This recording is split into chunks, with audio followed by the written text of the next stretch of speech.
Aspirants welcome to our YouTube channel knowledge hub. Knowledge hub में आपका एक बार फिर से स्वागत है। Students, Haryana CET test series में आज हम करेंगे practice set number 58। 57 practice set हमारे हो चुके हैं और प्रैक्टिस सेट नंबर 58 हम करने वाले हैं। देखो, सीईटी एग्ज़ाम के एडमिट कार्ड आ चुके हैं, सभी के एग्ज़ाम सेंटर आ चुके हैं। 26 और 27 तारीख को सीईटी का पेपर होने वाला है, तो अपनी तैयारी जारी रखें। अब टॉपिक पढ़ने का टाइम है ही नहीं। अब ये मत सोचना वो टॉपिक पढ़े, अब फटाफट से जितना हो सके अपना सारा syllabus fast super fast revise करें, ठीक है। और मॉक टेस्ट जितने लगा सको उतने ज़्यादा आपको मॉक टेस्ट यानी कि प्रैक्टिस टेस्ट लगाने हैं। आपको पीडीएफ वगैरह मॉक टेस्ट की लगभग 50 पीडीएफ डाल रखी है मैंने टेलीग्राम चैनल पर, नॉलेज हब के नाम से Telegram channel, knowledge hub 7900। Description box में उसका लिंक है, वहाँ से जाके आप चेक करो, सारे प्रैक्टिस सेट तैयार करो, ठीक है। और सभी का सॉल्यूशन करवा रखा है यूट्यूब के ऊपर। आज हम 58 नंबर का प्रैक्टिस सेट करने वाले हैं। इसकी पीडीएफ भी आपको टेलीग्राम चैनल पर मिलेगी। इसके अलावा आपको हरियाणा की जीके की पीडीएफ मिलेगी, हिंदी की, इंग्लिश की, हर सब्जेक्ट की पीडीएफ डाल रखे बहुत सारी की सारी टेलीग्राम चैनल पर है, नॉलेज हब के ऊपर। नॉलेज हब 7900 के नाम से चैनल है, लिंक है नीचे डिस्क्रिप्शन बॉक्स में, वो जाके ज्वाइन करो, वहाँ पे काफ़ी सारा स्टडी मटेरियल आपको मिलेगा। जो टेस्ट सीरीज हम करें 100% होंगे, और जो HSS से आपसे पेपर में पूछेगी उसी पैटर्न के आधार पर ये टेस्ट सीरीज तैयार करी गई है। काफ़ी इंपॉर्टेंट क्वेश्चंस इसके अंदर शामिल किए गए हैं। और टेस्ट सीरीज आर्यभट्ट अकेडमी द्वारा दी गई है, जिनके हेल्पलाइन नंबर ये नीचे दिए गए हैं। कोर्स वगैरह की जानकारी के लिए यहाँ पर आप कॉन्टैक्ट कर सकते हैं। तो प्रैक्टिस सेट नंबर 58 हम शुरू करते हैं। सबसे पहले जीके के प्रश्न करेंगे, फिर हरियाणा जीके के, कंप्यूटर के, इंग्लिश, हिंदी, मैथ, रीजनिंग, सारे सब्जेक्ट इसके अंदर शामिल कर रखे प्रॉपर सीक्वेंस में, जो HSS से हमसे पूछेगी उसी सीक्वेंस में। तो प्रश्न नंबर 1 से हम शुरू करते हैं प्रैक्टिस सेट नंबर 58। और पहला ही प्रश्न दे रखा, काफ़ी अच्छा प्रश्न है कि हड़प्पा के काल में तांबे के रथ की खोज कहाँ से हुई थी। हड़प्पा सभ्यता काल में तो तांबा का रथ कहाँ से मिला था, तांबे का रथ, ये बताना आपको। कुणाल से, दैमाबाद से, राखीगढ़ी से, या फिर बनावली से। तो जो तांबे का रथ मिला था ये मिला था दैमाबाद से। दैमाबाद हड़प्पा संस्कृति का सबसे दक्षिणतम बिंदु है, ध्यान रखना। सबसे साउथ मोस्ट पॉइंट है दैमाबाद हड़प्पा सभ्यता का। और ये कहाँ है, ये महाराष्ट्र के अंदर है। महाराष्ट्र के अंदर है दैमाबाद। हड़प्पा सभ्यता थी, उसका सबसे दक्षिणतम बिंदु था दैमाबाद। सबसे उत्तर में तो था मांडा और सबसे दक्षिण में था दैमाबाद। कब की बात है ये, 1958 की। दैमाबाद कब खोजा गया था, 1958 के अंदर। तो पहले प्रश्न का ऑप्शन सी उत्तर हो जाएगा दैमाबाद। दूसरा प्रश्न है, मध्ययुगीय भारत के धार्मिक इतिहास के संदर्भ में सूफी संत किस तरह के आचरण का निर्वाह करते थे। जो सूफी संत थे वो क्या करते थे, ध्यान साधना और श्वास विनियमन, एकांत में कठोर व्यायाम, गीत श्रोताओं में आश्रित हर्ष उन्माद उत्पन्न करने के लिए प्रयुक्त गीतों का गायन। तो सूफी गायक जो होते थे, जो सूफी संत होते थे, वो सारे काम करते थे, ठीक है। वो गीत भी गाते थे, अकेले में रहते थे सबके सामने, उनके साथ स्पिरिचुअली हैप्पीनेस के लिए, और योगा वगैरह भी करते थे, ब्रेथिंग मेडिटेशन भी करते थे। सारे के सारे काम ये सूफी संत करते थे। प्रश्न नंबर 3 है, फ्रांसीसी ईस्ट इंडिया कंपनी का निर्माण किसके शासनकाल में हुआ। ये काफ़ी इंपॉर्टेंट है। फ्रांसीसी ईस्ट इंडिया कंपनी का निर्माण किसके शासनकाल में हुआ था। लुई 13वां, लुई 14वां, लुई 15वां, लुई 16वां। ये नीचे गलत लिखा गया है, ये है लुई 13वां, लुई 14वां, लुई 15वां या लुई 16वां। तो फ्रांसीसी ईस्ट इंडिया कंपनी की स्थापना हुई थी लुई 14वां के शासनकाल में, लुई 14वां ये, ठीक है। ऑप्शन बी इसका आंसर हो जाएगा, लुई 14वां ऐसे लिखा जाएगा। ये कब की बात है, कब हुई थी ये, 1664 के अंदर फ्रांसीसी ईस्ट इंडिया कंपनी की स्थापना 1664 के अंदर हुई थी, लुई 14वां के शासनकाल की ये बात है। ये चीज़ आपको ध्यान में रखनी है, ठीक है। अच्छा, इसके लिए और क्या चीज़ हो सकती है, देखो लुई 14वां ने जो स्थापना करी थी फ्रांसीसी ईस्ट इंडिया कंपनी की, किसकी सहायता से करी थी, कहाँ करी थी, ये चीज़ आपको ध्यान में रखनी है। सबसे पहले फ्रांसीसी ईस्ट इंडिया कंपनी आई थी, इसने कहाँ लगाई थी अपनी फैक्ट्री, सूरत के अंदर। दूसरी लगाई थी मंसूलीपट्टनम के अंदर, ठीक है। सबसे पहले लगाई थी सूरत में, दूसरी लगाई थी मंसूलीपट्टनम के अंदर। कब की बात है ये, 1664 की बात है। अच्छा, इनकी राजधानी क्या थी, देखो जो फ्रेंच लोग आए थे, फ्रेंच ईस्ट इंडिया कंपनी, इन्होंने केंद्र शासित प्रदेश बसाया था। क्या नाम है उसका? पुडुचेरी। पुडुचेरी जिसको हम पौंडीचेरी बोलते हैं, वो 1673 के अंदर पुडुचेरी की स्थापना करी थी फ्रेंच ईस्ट इंडिया कंपनी की सहायता से। अच्छा, इसके पहले गवर्नर कौन थे? जो पुडुचेरी जो बना था, इसके सबसे फर्स्ट गवर्नर कौन बने थे? तो उसके पहले गवर्नर बने थे फ्रैंकोइन मार्टिन। एफ मार्टिन बोलते हैं, फ्रैंकोइन मार्टिन। फ्रैंकोइन मार्टिन ये जो है, जो पुडुचेरी जो बसाया था फ्रेंच लोगों ने, उसके पहले गवर्नर बने थे। और पुडुचेरी कब बना था? 1673 के अंदर ये बना था। ठीक है। लुई 14वां ने जो इसकी स्थापना करी थी फ्रेंच ईस्ट इंडिया कंपनी, किसकी सहायता से करी थी? वो था कोलबर्ट। एक इसका मंत्री था कोलबर्ट, उसकी सहायता से इसने फ्रेंच ईस्ट इंडिया कंपनी की स्थापना करी थी। कहाँ पर है? सबसे पहले लगा था सूरत के अंदर, इन्होंने अपना कारखाना लगाया था। दूसरा लगाया था इन्होंने मंसूलीपट्टनम के अंदर। ये सारी चीज़ आपको ध्यान रखनी है फ्रेंच ईस्ट इंडिया कंपनी के बारे में। 1664 में ये कंपनी आई थी और 1673 में इन्होंने पौंडुचेरी बनाया था। सारी बातें आपको ध्यान में रखनी है। ऑप्शन बी आंसर हो जाएगा लुई 14वां।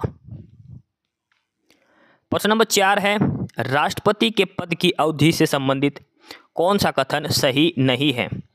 मतलब राष्ट्रपति का जो पीरियड होता है, टेन्योर होता है ऑफिस का, उसके रिगार्डिंग कौन सा पद सही नहीं है? मतलब 3 सही है और एक गलत है। गलत वाला आपको बताना है। अब इसमें चारों ऑप्शन हम पढ़े। राष्ट्रपति के पद की अवधि 5 साल है, बिल्कुल सही।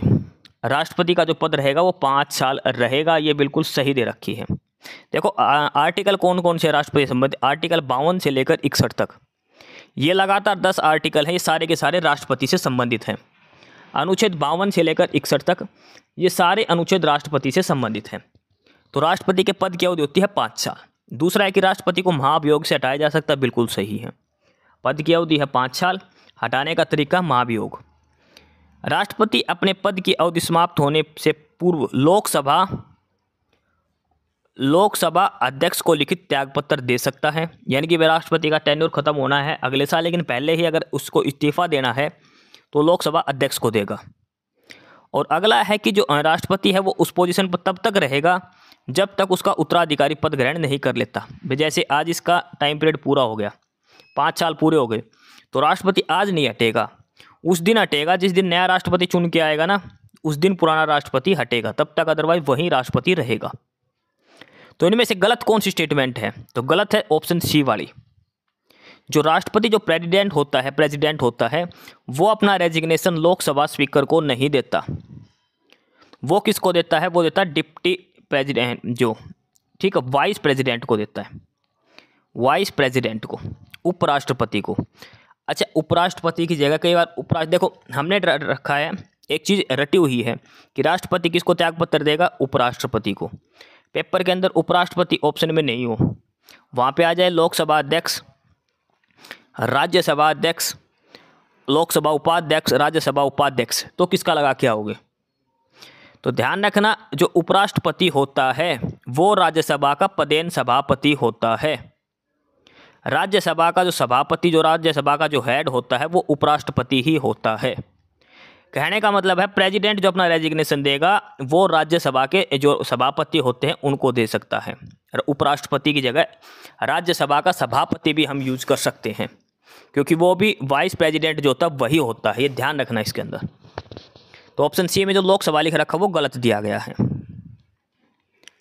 आगे है प्रश्न नंबर 5, भारत में दक्कन के पठार पर बैसाल्ट निर्मित लावा शैलों का निर्माण किस युग में हुआ था? जो दक्कन के पठार पर जो बैसाल्ट निर्मित जो लावा शैल है उनका निर्माण कब हुआ था? क्रिटेरियस युग में, कार्बोनिफेरस युग में, प्लेस्टोसेन में या मायोसीन में? तो किस युग में हुआ था वो? तो ये जो चट्टानों इनका जन्म हुआ था वो आया था क्रिटोशियस युग में। क्रिटोशियस पीरियड के अंदर इनका निर्माण हुआ था दक्कन के पठार पर जो बैसाल्ट की जो लावा सेल है उनका। कितना साल पुराना है ये लगभग 66 से 67 मिलियन ईयर्स पुराना है। मिलियन 66 से 67 करोड़ साल पुराना है। ठीक है, यानी कि 6 से 7 करोड़ साल पुराने की बात है ये। ऑप्शन ए आंसर हो जाएगा। प्रश्न नंबर 6 दिया है, निम्नलिखित संगठनों पर विचार करें। परमाणु ऊर्जा अनुसंधान एवं विकास निर्देशालय, गुरु जल बोर्ड, भारतीय रेयर अर्थ लिमिटेड, भारतीय यूरेनियम कॉरपोरेशन। ये गुरु जल बोर्ड का इंग्लिश में ध्यान रखना, हैवी वाटर बोर्ड, ये सही है, ऊपर गलत लिख रखा है, हैवी वाटर बोर्ड है दूसरे नंबर का। पहला है atomic energy research and development directorate. इसके चारों के जो नाम है वो आपको इंग्लिश में ध्यान देना, इंग्लिश में सही लगेंगे, आपको समझ में आएंगे। पहला है atomic energy research and development directorate, heavy water board, Indian rare earth limited और इंडियन यूरेनियम कॉरपोरेशन। ये 4 इंस्टीट्यूट दे रखे हैं, 4 डिपार्टमेंट दे रखे हैं। इनमें से आपको ये बताना है कि कौन सा डिपार्टमेंट जो है वो एटॉमिक एनर्जी डिपार्टमेंट के अंडर काम करता है। एटॉमिक एनर्जी डिपार्टमेंट के अंदर इन 4 में से कौन सा डिपार्टमेंट काम करता है, ये इसमें बताया है। एटॉमिक एनर्जी डिपार्टमेंट के अंदर कौन सा काम करता है। देखो atomic energy research and development director, ये तो देखो सीधी सी बात इसमें होना ही है। जो परमाणु ऊर्जा अनुसंधान और विकास निर्देशालय, ये तो इसके अंदर है ही, ठीक है। जो हैवी वाटर बोर्ड है ये भी इसी के अंडर में काम करता है, इंडियन रेयर अर्थ एलिमेंट भी इसी में, और इंडियन यूरेनियम कॉरपोरेशन भी। यानी कि फर्स्ट, सेकंड, थर्ड, फोर्थ, चारों के चारों एटॉमिक एनर्जी डिपार्टमेंट के अंदर काम करते हैं। कहने की बात है, ऑप्शन क्या हो जाएगा, ऑप्शन डी इसका आंसर हो जाएगा। 1 2 3 4, प्रश्न नंबर 6 का ऑप्शन डी हो जाएगा। अच्छा, ये एटॉमिक एनर्जी डिपार्टमेंट का हेड ऑफिस कहाँ पर है, मुंबई के अंदर। कहाँ पर ऑफिस, इसका हेड ऑफिस मुंबई के अंदर है। अगला है क्वेश्चन नंबर 7। साधारण यंत्र किसी व्यक्ति की सहायता करता है, जो एक सिंपल मशीन है वो एक व्यक्ति की कैसे सहायता करती है। कम काम करने में नहीं, सेम अमाउंट ऑफ वर्क, उतना ही काम करने में नहीं, कम बल का प्रयोग करके उतनी ही मात्रा में काम करने में, या फिर उतनी ही मात्रा में काम अधिक तेजी से करने में। देखो इसने कहा है जो सिंपल मशीन है वो, ज़्यादा हाई फाई नहीं, सिंपल जो नॉर्मल मशीन है वो क्या काम करती है, उसमें हमें कम फोर्स लगाना पड़ता है, मेहनत उसके अंदर कम करनी पड़ती है और उतना ही काम वो करके देता है। समझ रहे हो, मशीन का काम क्या है कि जो हमारा जो टाइम था, जो वर्क, जो फोर्स था, एक्स्ट्रा हमें मेहनत करनी थी, वो बचाता है। ऑप्शन बी इसका आंसर हो जाएगा। सिंपल मशीन की बात हो रही है। अगला है प्रश्न नंबर 8। कृत्रिम वर्षा हेतु क्या यूज करते हैं, आर्टिफिशियल रेन कैसे होती है। आर्टिफिशियल रेन होती है सिल्वर आयोडाइड से। कई बार पेपर में प्रश्न आया हुआ है आर्टिफिशियल रेन सिल्वर आयोडाइड, और इसका फार्मूला जो है वो है AgI। सिल्वर, Ag मतलब सिल्वर, I मतलब आयोडाइड। सिल्वर आयोडाइड के कारण हम जो आर्टिफिशियल रेन होती है वो की जाती है। ध्यान रखना, पेपर में आने वाला प्रश्न है कृत्रिम वर्षा silver iodide. Option C answer हो जाएगा इसका। प्रश्न नंबर 9 दिया है कि कौन सी दांत वाली व्हेल विशालतम है। Which of the following species is the largest of the tooth whale. Finback whale, sperm whale, blue whale या हैम्पैक व्हेल। तो ये है आपकी favourite sperm whale. Sperm whale जो है ये टूथ व्हेल वालों में सबसे लार्जेस्ट है। ऑप्शन सी इसका आंसर हो जाएगा प्रश्न नंबर 9 का। प्रश्न नंबर 10 दिया है कि आनुवांशिकी में निम्नलिखित में क्या प्रभावित होता है। जो जेनेटिक्स होता है उसमें क्या प्रभावित होता है। भाई कहते हैं ना भाई जेनेटिक्स गुण आ गए, जेनेटिक्स होते हैं जो माँ बाप से जो आते हैं वो, तो उसमें रंजकहीनता भी नहीं होती, रतौंधी जो कलर ब्लाइंडनेस है ये भी नहीं होती है, ये तो विटामिन ए की कमी से होती है। RH फैक्टर भी कुछ हद तक होता है। देखो RH फैक्टर जो है ये भी जेनेटिक होता है, लेकिन एक बीमारी है हीमोफिलिया। हीमोफीलिया जो बीमारी है अगर ये आपके माँ बाप में है तो ये जेनेटिक आपको मिलेगी। ऑप्शन डी इसका आंसर हो जाएगा। अगर किसी के हीमोफीलिया है किसी के माँ बाप में से तो उसके संतान के ये बीमारी होगी ही होगी, हीमोफीलिया। ये एक जेनेटिक है, ठीक है। ये ऑप्शन डी इसका आंसर हो जाएगा। प्रश्न नंबर 11 दिया है कि प्रधानमंत्री मोदी द्वारा उद्घाटन की गई विश्व की सबसे लंबी 2 लेन वाली सुरंग का क्या नाम है। सबसे लंबी 2 लेन वाली सुरंग का क्या नाम है। शेला सुरंग, Banihal Qazigund road, Trivandrum port railway सुरंग या पीर पंजाल रेलवे सुरंग। तो वो सुरंग थी सैला सुरंग। सैला सुरंग कहाँ पर है, ये है अरुणाचल प्रदेश के अंदर। अरुणाचल प्रदेश के अंदर है सैला सुरंग। इसका उद्घाटन किया था प्रधानमंत्री नरेंद्र मोदी ने। विश्व की सबसे लंबी 2 लेन वाली सुरंग है ये शैला सुरंग। अरुणाचल प्रदेश डिस्ट्रिक्ट के अंदर है ये। ऑप्शन ए इसका उत्तर हो जाएगा प्रश्न नंबर 11 का। प्रश्न नंबर 12 है कि भारत के सबसे वृद्ध वायुसेना पायलट दिलीप मजीठिया 103 साल की आयु में निधन हो गए। वे किस पद से रिटायर हुए थे। दिलीप मजीठिया, इनका निधन हो गया 103 साल की उम्र में, लेकिन रिटायर हुए थे एयरफोर्स से। तो किस पोस्ट पर थे? तो ये थे squadron leader. Squadron leader, option D इसका आंसर हो जाएगा। प्रश्न नंबर 13 है, RAM is an acronym for. RAM की फुल फॉर्म क्या होती है? तो रैम होता है random access memory, option D. RAM होता है random, RANDOM, random access, ACCESS, access memory, MEMORY। RAM और रोम इनकी फुल फॉर्म कई बार पूछी जाती होती है रीड ओनली मेमोरी, और ये होती है रैंडम एक्सेस मेमोरी। तो इसका आंसर ऑप्शन डी हो जाएगा प्रश्न नंबर 13 का। आगे दिया है प्रश्न नंबर 14, निम्नलिखित में से सिस्टम सॉफ्टवेयर कौन सा है? सिस्टम का सॉफ्टवेयर यानी कि जो हम पीसी लेते तो उसके अंदर ही मिलेगा हमें database program, spreadsheet, word process और कंपाइलर। देखो वर्ड प्रोसेसर हम बाद में डाउनलोड करते हैं माइक्रोसॉफ्ट का, स्प्रेडशीट हम बाद में डाउनलोड करते हैं, डाटाबेस प्रोग्राम वो हम बाद में इंस्टॉल करते हैं, लेकिन जो कंपाइलर है जिसका मेन काम है डाटा कंपाइल करना, ये सिस्टम सॉफ्टवेयर है। आप सिस्टम लोगे तो उसके अंदर ये सॉफ्टवेयर ऑलरेडी ऑटोमेटिक मिलेगा, इसके बिना आपका सिस्टम काम नहीं करेगा कंपाइलर के बिना। तो ऑप्शन डी इसका आंसर हो जाएगा, सिस्टम सॉफ्टवेयर कंपाइलर इसका आंसर हो जाएगा। प्रश्न नंबर 15 दिया है कि what is an object model language standard. Object model language का मानक क्या है? Data definition language, data manipulation language, query language और OQL। तो ऑब्जेक्ट मॉडल लैंग्वेज जो स्टैंडर्ड है वो है OQL। OQL का मतलब क्या होता है? Object language query, object query language, object Q for query, L for language, object query language जो है ऑब्जेक्ट मॉडल लैंग्वेज स्टैंडर्ड है ये। ऑप्शन डी आंसर हो जाएगा। प्रश्न नंबर 16 दिया है कि विच of the following is an intangible asset. इनमें से इंटेंजिबल एसेट कौन सा है ये आपको इसमें से बताना है। इंटेंजिबल में मतलब जो फिजिकल फॉर्म में नहीं होता, टेंजिबल होता है जो फिजिकल फॉर्म में होता है, ठीक है, जैसे कैश हो गया, स्टॉक हो गया, ये सारे होते हैं टेंजिबल। इंटेंजिबल होता है जो फिजिकल फॉर्म में नहीं होता।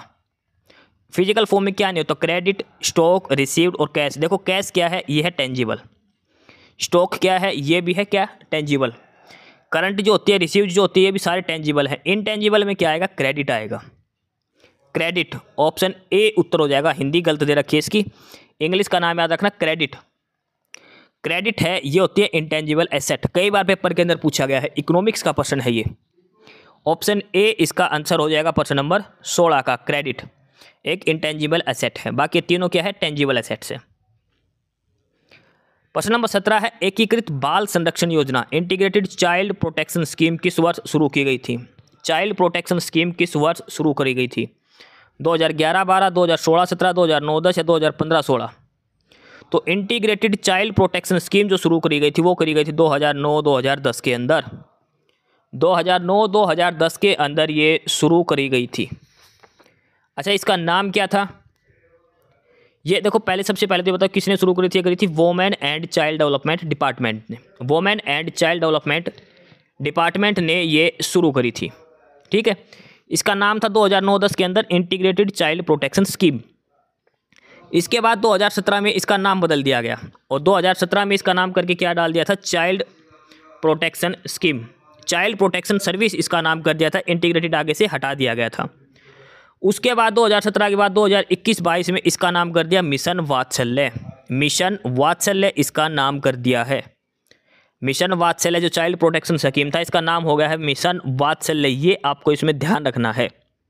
चाइल्ड प्रोटेक्शन स्कीम 2009-10 में शुरू हुई, तो 2021-22 में इसका नाम हो गया मिशन वात्सल्य। ये चीज़ ध्यान रखनी है, काफ़ी इंपॉर्टेंट चीज़ है। प्रश्न नंबर 18 है कि भारतीय भूभाग का विस्तार उत्तर से दक्षिण तक कितने किलोमीटर है? उत्तर यानी कि जम्मू से लेकर कश्मीर से लेकर कन्याकुमारी तक, ये कितना है? नीचे इंदिरा पॉइंट है ना, और ऊपर से लेकर इंदिरा कोल से इंदिरा पॉइंट तक का कितना है? ये नॉर्थ से लेकर साउथ तक। तो नॉर्थ से लेकर जो साउथ तक है वो है 3214। भारत की बात करें तो नॉर्थ से लेकर साउथ तक, ऊपर से नीचे है, ये है 3214। और अगर बात करें पूर्व से पश्चिम की, पूर्व से पश्चिम की बात करें तो वो है 2933 किलोमीटर, 2933 किलोमीटर। 3214 ये लंबाई है और 2933 ये इसकी चौड़ाई है भारत देश की, ठीक है। पूर्व से पश्चिम 2933, उत्तर से दक्षिण 3214 किलोमीटर। ऑप्शन ए इसका आंसर हो जाएगा, नॉर्थ टू साउथ 3214 किलोमीटर। प्रश्न नंबर 19 और अब हम करेंगे हरियाणा जीके के। यहाँ से हमारी हरियाणा जीके अब शुरू हो गई है। अब सारे प्रश्न हम देखेंगे हरियाणा जीके के। क्लास की पीडीएफ के लिए टेलीग्राम चैनल पर लिंक है नीचे, नॉलेज हब 7900, आप ज्वाइन कर लेना। प्रश्न नंबर 19 हरियाणा जीके का पहला प्रश्न है कि किसने हरियाणा का नाम हरना रखा था। हरियाणा का नाम हरना किसने रखा था? महाराज कृष्ण, महाराज वर्धन, महाराज वैद्य या महाराज चांद? तो हरियाणा का नाम हरना रखा था महाराज कृष्ण ने। ऑप्शन ए इसका उत्तर हो जाएगा प्रश्न नंबर 19 का, महाराज कृष्ण। प्रश्न नंबर 20 है कुरुक्षेत्र को धर्म क्षेत्र किस ग्रंथ में बतलाया गया है? कुरुक्षेत्र को धर्म क्षेत्र किस ग्रंथ में बतलाया गया? देखो ये लिखा है गीता के जो पहला अध्याय है ना, उसके पहले ही श्लोक में धर्म क्षेत्र लिखा गया। कुरुक्षेत्र को गीता के पहले अध्याय में पहले श्लोक में ही लिखा गया है धर्म क्षेत्र। तो किस में लिखा है? ये भागवत गीता के अंदर लिखा गया कुरुक्षेत्र को धर्म क्षेत्र के रूप में। प्रश्न नंबर 21 है ग्रीनिंग ऑफ हरियाणा कार्यक्रम किससे संबंधित है? ग्रीनिंग ऑफ हरियाणा कार्यक्रम किससे संबंधित है? वृक्षारोपण, घास का विकास, नहरों की सिंचाई या पार्कों का निर्माण? तो ये किससे संबंधित है? पौधे लगाने से, वृक्षारोपण से संबंधित है ग्रीनिंग ऑफ हरियाणा। अब पेपर में प्रश्न आता है ग्रीनिंग ऑफ हरियाणा कार्यक्रम शुरू कब हुआ? तो ये आपको कमेंट बॉक्स में बताना है। इतनी स्कीम है, सारा करवा चुके, 2 सेट पहले करवाए थे। ग्रीनिंग ऑफ हरियाणा स्कीम कब से शुरू हुई थी? आपको कमेंट बॉक्स में बताना ग्रीनिंग ऑफ हरियाणा कार्यक्रम कब शुरू हुआ था। प्रश्न नंबर 22 है HPSC का ऑफिस कहाँ पर है? हरियाणा पब्लिक सर्विस कमीशन कहाँ पर है? ये पंचकूला। HSSC पंचकूला। एक प्रश्न और है, आपने पहले करा भी होगा, हारसैक जो होता है Haryana space application centre, HARSAC, Haryana space application centre, इसका हेड ऑफिस कहाँ पर है? तो इसका है हिसार के अंदर। हिसार के अंदर है हारसैक का ऑफिस। और एक है दक्षिण हरियाणा बिजली वितरण निगम DHBVN का, इन दोनों का ऑफिस कहाँ पर है? हिसार के अंदर है। प्रश्न नंबर 23 है शिल्पियों का कुंभ हरियाणा के किस मेले को कहा जाता है? कुंभ ऑफ क्राफ्टमैन। क्राफ्टमैन का जो मेला है उसको किसे को कहते हैं? वो सूर्य ग्रहण, कुरुक्षेत्र, सोमवती अमावस्या मेला, सूरजकुंड क्राफ्ट मेला, फिर भीमेश्वरी मेला। मोस्ट इंपोर्टेंट लगा के चलना सूरजकुंड मेला। आंख बंद करके निशान लगा लेना, सूरजकुंड मेले के ऊपर पेपर में प्रश्न जरूर से जरूर आएगा। हस्तशिल्प मेला है, हैंडीक्राफ्ट फेस्टिवल है ये, फरीदाबाद के अंदर होता है सूरजकुंड मेला और हर साल फरवरी में लगता है ये। थीम स्टेट, थीम कंट्री कौन कौन से हैं? थीम कंट्री थे उड़ीसा और मध्य प्रदेश। थीम कंट्री थे बिम्स्टेक वाले देश। सारी चीज़ें आपको पढ़कर जाने, 2024 का भी थीम कंट्री, थीम स्टेट, 2025 का भी। सूरजकुंड क्राफ्ट मेला मोस्ट इंपोर्टेंट टॉपिक में शामिल है ये। प्रश्न नंबर 24 है कि बाबू परमानंद हरियाणा के किस पद पर थे? बाबू परमानंद क्या बने थे हरियाणा के अंदर? कौन है ये? चीफ मिनिस्टर थे, हरियाणा के गवर्नर थे, हाई कोर्ट के जज थे, या इनमें से कोई नहीं? तो बाबू परमानंद जो थे ये थे गवर्नर, हरियाणा के गवर्नर बने थे। कब बने थे ये? 1999 से लेकर 2004 तक बाबू परमानंद हरियाणा के गवर्नर थे, 1999 से लेकर 2004 तक। ऑप्शन सी इसका उत्तर हो जाएगा प्रश्न नंबर 24 का। प्रश्न नंबर 25 है कि हरियाणा में प्रधानमंत्री मुद्रा योजना कब शुरू की गई? प्रधानमंत्री मुद्रा योजना कब शुरू की गई? 8 अप्रैल 2018, 10 मार्च 2011, 25 फरवरी 2017 या 8 अप्रैल 2015? तो प्रधानमंत्री मुद्रा योजना शुरू की गई थी 8 अप्रैल 2015 को। 8 अप्रैल 2015 को प्रधानमंत्री मुद्रा योजना शुरू की गई थी। आगे है प्रश्न नंबर 26, कहाँ पर जल्द ही हरियाणा का पहला सड़क विक्रेता यानी कि फेरी वाला बाजार लगेगा? Haryana will soon have it's first street vendor market. कहाँ पर होगा पहला? हरियाणा का पहले स्ट्रीट वेंडर मार्केट कहाँ होगा? पंचकुला, नया गांव, मोहाली या हिसार? तो ये होगा पंचकुला के अंदर। पंचकुला के अंदर हरियाणा का पहला स्ट्रीट वेंडर मार्केट लगेगा। ऑप्शन ए उत्तर हो जाएगा। प्रश्न नंबर 27, ये HSSC ने पहले भी पूछा है कि हरियाणा का कौन सा जिला अब्दुल्लापुर कहा जाता था? किस डिस्ट्रिक्ट का नाम बदल दिया, जिसका पहले नाम अब्दुल्लापुर था उस डिस्ट्रिक्ट का अब नया नाम क्या कर दिया गया है? पानीपत, फरीदाबाद, अम्बाड़ा या फिर यमुनानगर? तो वो डिस्ट्रिक्ट है यमुनानगर। यमुनानगर का पहले क्या नाम था? अब्दुल्लापुर नाम था, जो बदल के यमुनानगर बाद में कर दिया गया। ऑप्शन डी इसका उत्तर हो जाएगा प्रश्न नंबर 27 का। आगे दिया है प्रश्न नंबर 28, हरियाणा में यूनियनिस्ट पार्टी की पहुंच के विस्तार के लिए 1923 में फजल ए हुसैन के साथ मिलकर किसने जमींदारी लीग की स्थापना करी। प्रश्न ऐसे भी आ सकता सीधा कि जमींदारी लीग की स्थापना किसने करी थी। कब की बात है ये? 1923 की। लेकिन इसमें एक चीज़ और दे दे, यूनियनिस्ट पार्टी की। यूनियनिस्ट पार्टी का जो विस्तार था उसको बढ़ाने के लिए जमींदारी लीग की स्थापना की गई थी। तो पहले तो ये बताओ यूनियनिस्ट पार्टी की स्थापना किसने करी थी? वो करी थी सर छोटूराम ने। सर छोटूराम ने यूनियनिस्ट पार्टी की स्थापना करी थी और इन्होंने ही जमींदार लीग की स्थापना करी थी। सर छोटूराम, इन्होंने यूनियनिस्ट पार्टी की भी स्थापना करी थी और जमींदार लीग की भी स्थापना इन्होंने ही करी थी। सर छोटूराम ने जमींदार लीग की भी करी थी और यूनियनिस्ट पार्टी की भी स्थापना इन्होंने ही करी थी। जमींदार लीग की स्थापना कब हुई थी? 1923 के अंदर ये हुई थी। ठीक है। अच्छा, एक सर छोटूराम ने एक पत्र निकाला था, एक समाचार पत्र, और उसका क्या नाम था? जाट गजट। जाट गजट नामक एक समाचार पत्र निकाला था सर छोटूराम ने। कब की बात है ये? 1916 की बात है। 1916 की ये बात आपको ध्यान में रखनी है इसके साथ साथ। प्रश्न 29 है कि राष्ट्रीय बागवानी मिशन कब से प्रारंभ हुआ? नेशनल हॉर्टिकल्चर मिशन कब से शुरू हुआ? 2003-4, 2005-6, 2006-7, 2008-9। राष्ट्रीय बागवानी मिशन ये हुआ था 2005 और 6 के अंदर। 2005-2006 के अंदर राष्ट्रीय बागवानी मिशन शुरू हुआ था। अच्छा, कब की बात है? यह है 10वीं पंचवर्षीय योजना की। 10वीं पंचवर्षीय योजना के काल में, 10वीं पंचवर्षीय योजना के समय में राष्ट्रीय बागवानी मिशन शुरू हुआ था। नेशनल हॉर्टिकल्चर मिशन शुरू हुआ था 2005 और 6 के अंदर। 10वीं पंचवर्षीय योजना का टेन्योर क्या था? 2002 से लेकर 2007 तक। ठीक है। नीति आयोग कब आया था? 2015 के अंदर, 15-16 में। तो 2005 से लेकर 2007 तक ये 10वीं पंचवर्षीय योजना थी।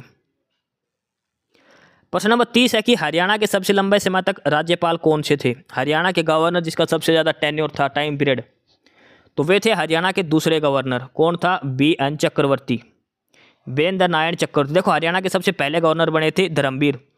धर्मवीर एक ICS अधिकारी थे, इंडियन सिविल सर्विसेज ICS अधिकारी थे धर्मवीर, ये भी ध्यान रखना। सबसे लंबे टेन्योर था BN चक्रवर्ती का, जो हरियाणा के दूसरे गवर्नर थे। लगभग 10 साल का कार्यकाल था इनका। 1967 से लेकर 1976 का इनका कार्यकाल था वीरेंद्र नारायण चक्रवर्ती का। ऑप्शन बी इसका आंसर हो जाए, ऑप्शन ए इसका आंसर हो जाएगा, वीरेंद्र नारायण चक्रवर्ती हरियाणा के सबसे लंबे समय तक गवर्नर रहने वाले थे। प्रश्न नंबर 31 है कि हरियाणा में पुरुषों द्वारा शीतकाल में पहनी जाने वाली मोटी सूती धागे की चद्दर क्या कहलाती है? जो ओढ़ते हैं ना सफ़ेद रंग की मोटे धागों की चद्दर, उसको बोलते हैं खेस। क्या बोलते हैं उसको? खेस बोलते हैं, जो सर्दियों में ओढ़ते हैं पुरुष, खेस उसको कहा जाता है। ऑप्शन ए इसका उत्तर हो जाएगा प्रश्न नंबर 31 का। प्रश्न नंबर 32 दिया कि हरियाणा के किस किसान को सिंचाई और ड्रेनेज पर अंतर्राष्ट्रीय आयोग द्वारा पुरस्कार मिला है?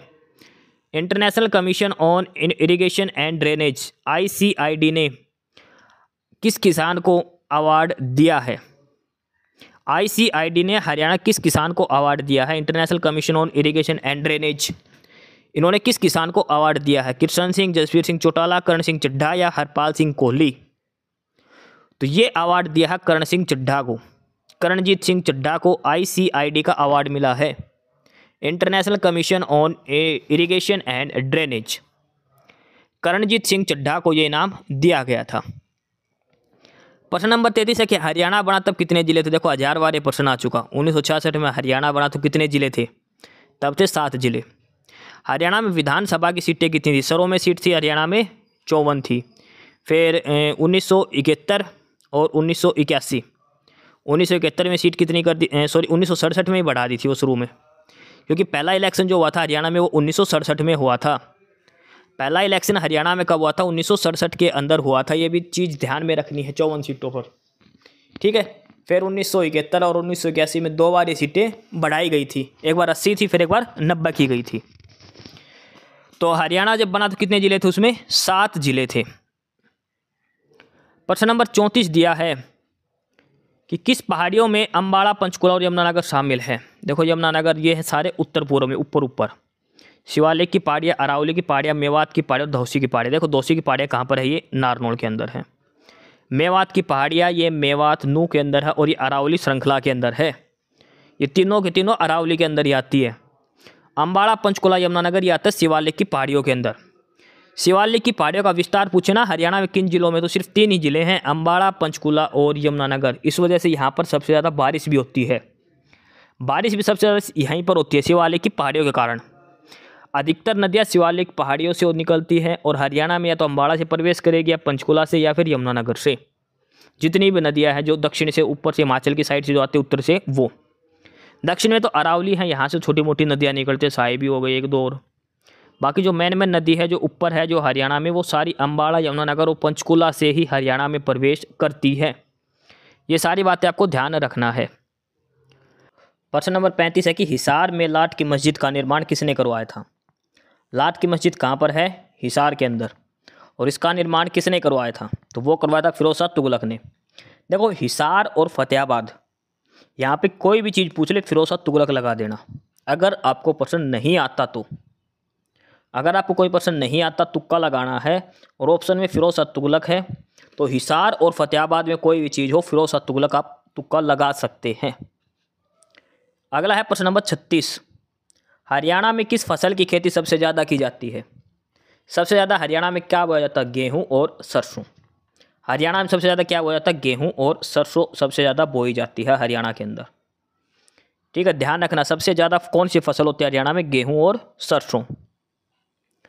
प्रश्न नंबर 37 देखो, हरियाणा राज्य का एक ग्रामीण लोक नाट्य, यह एक खुला रंगमंच तकनीक है जो वीरता, बलिदान और हास्य की मिथकीय और आधुनिक कथाओं की प्रस्तुति देता है। हरियाणा का एक ओपन स्टेज प्रोग्राम है। ठीक है, ग्रामीण लोक नाटक है, तो इसको क्या बोलते हैं, ये है स्वांग। स्वांग, इसके अंदर मिमिक्री वगैरह इसमें की जाती है किसी की, क्या बोलते हैं इसको, स्वांग बोलते हैं। ऑप्शन सी इसका उत्तर हो जाएगा। प्रश्न नंबर 38 है, नवग्रह कुंडों के स्थापित होने के कारण किस स्थान को छोटी काशी कहा जाता है। छोटी काशी कहा जाता है एक जिले को, लेकिन क्यों कहते हैं, क्योंकि वहाँ पर नवग्रह कुंड है। नवग्रह कुंड कहाँ पर भी है, काशी के अंदर, इसलिए इसको छोटी भी काशी कहते हैं। हांसी, गुड़गांव, जगाधरी या फिर कैथल, तो छोटी काशी कहा जाता है कैथल को। कई बार छोटी काशी का लिए ऑप्शन भिवानी भी आता है, वो भी सही है। भिवानी को भी छोटी काशी कहा जाता है और कैथल को भी। नवग्रह कुंडों की वजह से कैथल को कहते हैं और वैसे भिवानी को कहते हैं। प्रश्न नंबर 39 है, कौन सा कथन सही है। कहने का मतलब है कि इस 4 में से कौन सा कथन सही है ये बताना है। देखो पहला दिया है, चोरमार की लड़ाई सिरसा में लड़ी गई थी। दूसरा है कि गाय पालने में सिरसा पहले नंबर पर है। सबसे अधिक रक्तदान का वर्ल्ड रिकॉर्ड सिरसा के नाम है, या उपरोक्त सभी। कहने का मतलब है तीनों स्टेटमेंट सिरसा डिस्ट्रिक्ट के बारे में दी गई है।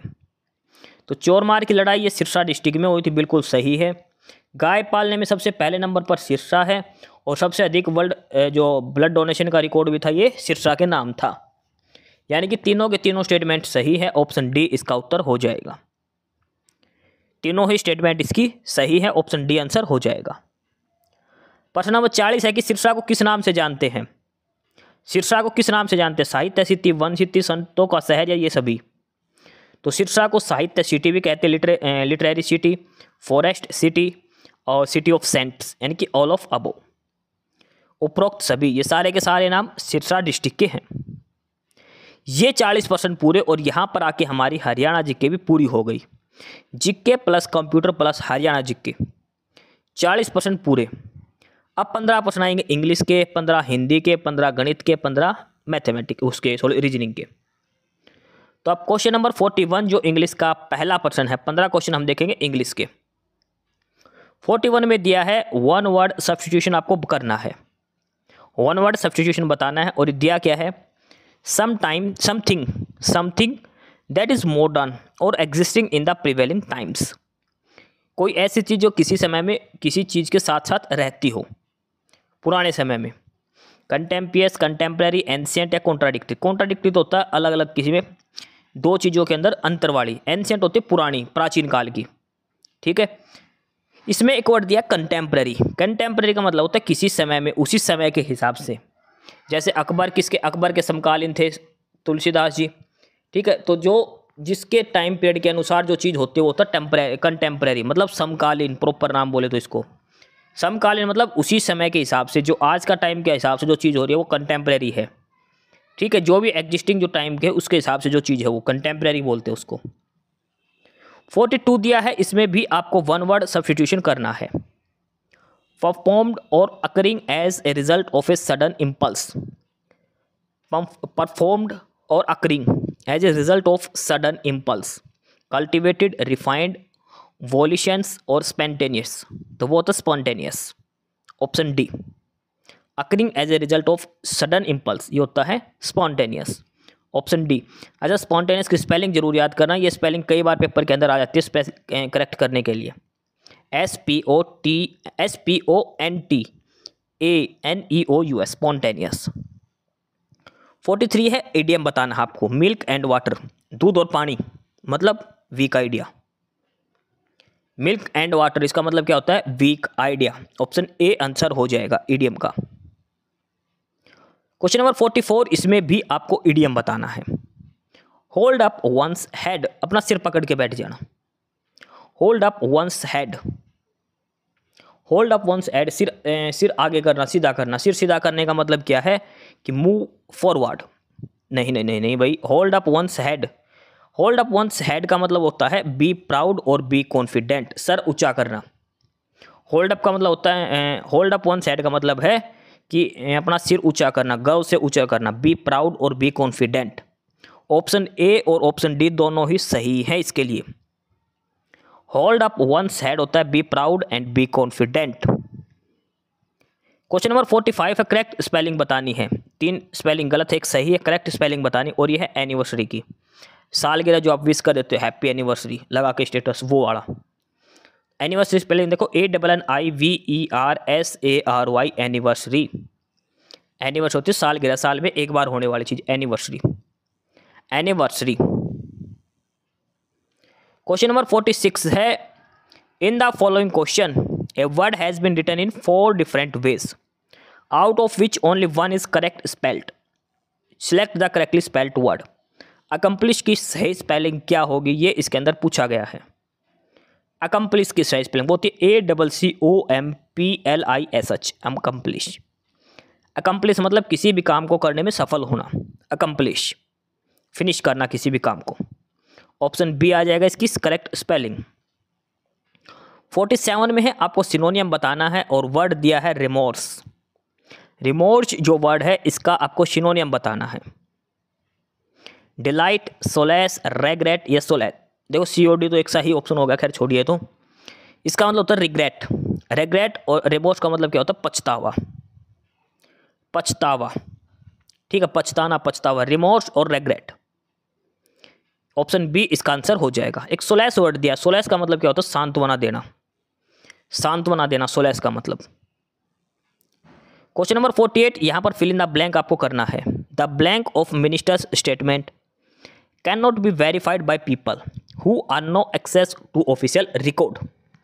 जो मिनिस्ट्री का जो स्टेटमेंट है उसको लोगों के द्वारा वेरीफाई नहीं किया जा सकता, किनके द्वारा? जिनके पास ऑफिशियल रिकॉर्ड का एक्सेस नहीं है। तो क्या है मिनिस्टर की स्टेटमेंट का? वैलिडिटी, अप्रूवल, रिजेक्शन या फिर एम्बिग्युइटी? तो वो है वैलिडिटी। ठीक है, जो स्टेटमेंट की वैलिडिटी, ऑप्शन ए इसका आंसर हो जाएगा क्वेश्चन नंबर 48 का। क्वेश्चन नंबर 49 दिया है, इसमें फिल इन द ब्लैंक है। I was astonished at his blank knowledge about the continent of Africa. Africa महाद्वीप के बारे में उसकी जानकारी जो थी उसको सुनकर मैं चौंक गया, मैं हैरान रह गया। एट हिज क्या? Cohesive knowledge, grave knowledge, massive knowledge या फिर वास्ट नॉलेज। तो उसकी जो नॉलेज थी, उसकी जो नॉलेज थी, जो अमेरिका उसको अफ्रीका द्वीप को, वो थी वास्ट। वास्ट मतलब विशाल। अब इस क्वेश्चन में देखो 49 के अंदर मैं आपको चीज़ बताता हूँ। कोलेसल का मतलब क्या होता है? लार्ज, बहुत बड़ा। लेकिन किस फॉर्म में? फिजिकली। फिजिकली जो विशाल चीज़ होती है ना, फिजिकली विशाल का दानव जैसा, वो। मैसिव मतलब होता बड़ा। मैसिव मतलब होता बल्क में कोई चीज़, घना, एक देसी भाषा में बोलते घना। बल्क में कोई चीज़ ज़्यादा होना, इकट्ठा होना, मैसिव, एक साथ ज़्यादा हो जाना, मैसिव। वास्ट का मतलब होता है बड़ा। और ग्रेव का मतलब होता है सीरियस। ग्रेव का मतलब होता है सीरियस और इम्पोर्टेंट। वास्ट का मतलब ये होता है विशाल, ठीक है, तो ऑप्शन डी आएगा विशाल, मतलब बहुत ज़्यादा, अधिक, बहुत अधिक। क्वेश्चन नंबर 50 है और इसमें आपको ग्रामेटिकल एरर बताना है, किस पोर्शन के अंदर एरर है ये आपको बताना है। सेंटेंस दिया है concern about rising pollution led to the launch of various action. इसमें बताना है एरर कहाँ पर है। देखो छोटा सा एरर है यहाँ पे, जो पढ़ते टाइम ही मुंह से निकल गया था, concern about rising pollution, about नहीं आएगा, ये आएगा about. Concern about rising pollution, जो प्रदूषण हो रहा है उसके बारे में जो कंसर्न है वो, अबाउट नहीं आएगा, यहाँ पे क्या आएगा अबाउट आएगा। ऑप्शन सी के अंदर एरर दिया गया है, अबाउट की जगह क्या आएगा अबाउट आएगा। क्वेश्चन नंबर 51 है, इसमें भी आपको ग्रामेटिकल एरर बताना है कि किस पोर्शन में एरर है। द अर्थी fragrance of soil after a first rain is always refreshing. जो देखो जब बारिश होती है तो उसके बाद धरती के अंदर जो महक आती है उसके बारे में बता रखा है। तो आफ्टर ए फर्स्ट रेन नहीं होता, ये आएगा the first rain, after the first rain, जो स्पेशल है, जो पहली बारिश के बारे में बात हो रही है स्पेशल, तो ए फर्स्ट रेन की जगह क्या आएगा द फर्स्ट रेन। ए की जगह क्या है, कौन सा आर्टिकल आएगा द आएगा। ऑप्शन सी में एरर है। 52 में है सेंटेंस सब्स्टिट्यूशन का, यानी कि सेंटेंस इंप्रूवमेंट का, ठीक है। The term flora is used to, देखो ये तो सिंपल दे रखा, इज यूज टू की जगह क्या आएगा इज यूज्ड टू आएगा, यहाँ पे इज यूज की जगह क्या आएगा is used to, use for की जगह, ठीक है। अच्छा इसमें ऑप्शन ही गलत दे रखे हैं, इसमें देखो 52 का क्वेश्चन गलत दे रखा है, ऑप्शन अलग है क्वेश्चन अलग। जो 53 का ये बिल्कुल सही दिया गया है। The term flora is use for denote plants to a particular region for period, तो इज यूज फॉर की जगह क्या आएगा यूज्ड टू, ये आएगा used to denote. Option C इसका आंसर आ जाएगा क्वेश्चन नंबर 53 के अंदर, ऑप्शन सी आंसर आ जाएगा इसका। 54 और 55 ये क्लोज टेस्ट है, ये आप खुद से कर लेना। 54 के अंदर जो आंसर आएगा वो रैग्ड आएगा और 55 के अंदर जो आंसर आएगा वो सम आएगा, ठीक है। यहाँ पर 15% हमारे इंग्लिश के पूरे हो गए। अब आगे हम 15% करेंगे हिंदी के, यहाँ से हमारी हिंदी भाषा शुरू हो जाती है। 15% करेंगे अब हम हिंदी के। तो प्रश्न नंबर 56 है जो हिंदी का पहला प्रश्न है, परिमाणवाचक क्रिया विशेषण अव्यय कौन सा है। परिमाणवाचक, क्षण भर, अन्यत्र, निसंदेह और अत्यंत। देखो अन्यत्र मतलब किसी दूसरी जगह है, जगह के बारे में अन्यत्र, तो ये कौन सा हो गया स्थानवाचक। अन्यत्र क्या हो गया, ये स्थानवाचक क्रिया विशेषण हो गया। क्षण भर, क्षण भर का मतलब होता है एक क्षण के लिए, क्षणिक, एक पल के लिए। किसका बोध करवा रहा है, समय का, यानी कि कालवाचक। समय का बोध करवा, क्षण भर के लिए रुक जाओ, एक क्षण के लिए रुक जाओ, पल भर के लिए रुक जाओ, कहने का मतलब समय का बोध करवाता है। कौन सा हो गया, कालवाचक क्रिया विशेषण। अब ऑप्शन बी और ऑप्शन डी बच गया। ऑप्शन डी है निसंदेह, इसमें तो संदेह का पहले, ये तो कौन सा हो गया, संदेहवाचक हो गया ये। तो इसमें परिमाणवाचक क्या बचेगा, अत्यंत। ऑप्शन डी उत्तर हो जाएगा। अगर आपको नहीं आता तो आप ऐसे ऑप्शन काट दो, अपने आप ऑप्शन कटते चले जाएंगे, एक दो ऑप्शन तो पक्का घटेंगे। अब ऑप्शन एलिमिनेट करना सीखो। तो इसमें क्या आ जाएगा, परिमाणवाचक क्रिया विशेषण में ऑप्शन डी आ जाएगा, अत्यंत। प्रश्न नंबर 57 है कि पुल्लिंग शब्द बताएं। ये जो शब्द दे रखे हैं इनमें से ये बताना कि आपको पुल्लिंग शब्द कौन सा है। कौन कौन से शब्द दिए इसके अंदर, दया, निर्धनता, बुढ़ापा और दुर्घटना। 4 शब्द हैं, इनमें से आपको ये बताना है कि पुल्लिंग शब्द कौन सा है। पुल्लिंग शब्द आपको इनमें से बताना है कौन सा है। तो पुल्लिंग शब्द इनमें से कौन सा है, तो पुल्लिंग शब्द आएगा बुढ़ापा। बुढ़ापा आ गया। देखो अगर आपको नहीं पता ना पुल्लिंग स्त्रीलिंग का, तो आप एक वाक्य बना के देखो कि वाक्य में हम इसको कैसे बोलते हैं। बुढ़ापा आ गया, उसके अंदर बुढ़ापा आ गया। दया दिखाई, मैंने उस पर दया दिखाई। निर्धनता, ये तो भाव है।